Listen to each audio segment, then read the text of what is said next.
So you've got the Hallow and Cherry Tree. Yes. So were they very different productions to put together? Yeah, they were totally different actually. But funnily enough, they kind of shot around the same time. So at the time we had David Keaton shooting Cherry Tree in Cork, which is in South Ireland, and we had Corran shooting the Hallow in the West of Ireland, but roughly around the same time. But two totally different projects.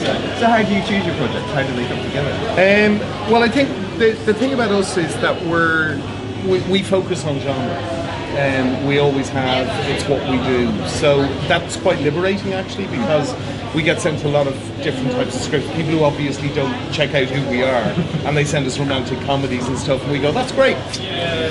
So we only make genre movies. So if we get good horrors, good thrillers, or good science fiction, that's what we're interested in. And the two projects were kind of slightly different because the Hallow came to us from Occupant Entertainment, who developed it with Corran, but they were having problems. He was a big star, everyone knew he was going to be huge, but nobody kind of wanted to put money into his first film.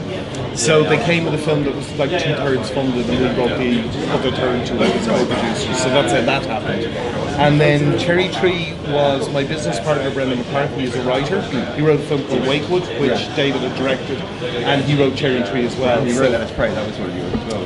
Let Us Pray was one of ours, but it wasn't Brendan who wrote it. Let Let Us Pray was written by two people in Scotland actually, Fiona Watson and Dave Kearns in Scotland. So that was kind of a different birth for a project as well. But you know, they can all happen in different ways. Because Wakewood was a Hammer production, wasn't it? Wakewood was the first Hammer film in 35 years. Yeah, that's right. And then Hammer decided to go all corporate and released like The Resident and a couple of other things before us.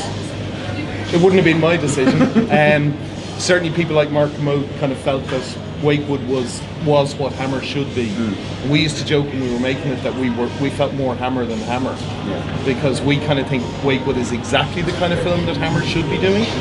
Instead they went and did a couple of other type of films that we would think probably wouldn't be the kind of films that they should be doing. But that's Hammer. So tell us about Cherry Tree. There's a sort of a folk horror connection. Yes. I think in a funny way, because Wakewood, we always kind of felt that Cherry Tree was almost kind of a companion piece to Wakewood.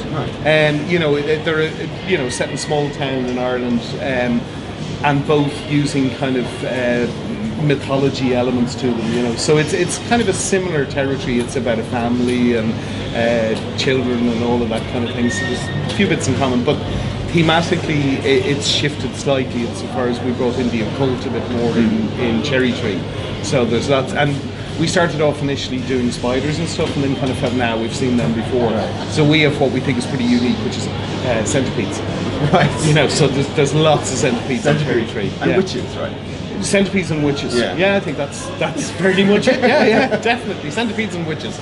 Because witches are sort of making a bit of a comeback, aren't they? I think, you know, why not? Yeah, I mean, you know, you'd be hard pressed to sort of count on one hand the number of witch movies. Absolutely, and I've always loved kind of witches, you know, and you know, spells and potions and stuff. And funnily enough, we kind of noticed with Let Us Pray that it was kind of quite religious themed, and then we felt travelling around the world, it's kind of amazing how agnostic the world is becoming. You know, that things that, you know, if you look back at something like To the Devil a Daughter, the last Hammer film, which was very religious, you know, the thing now is that because people are being brought up not necessarily to be that religious anymore, that really the kind of heaven and hell and all of that doesn't really have the same resonance that it did when we were growing up to the younger generation.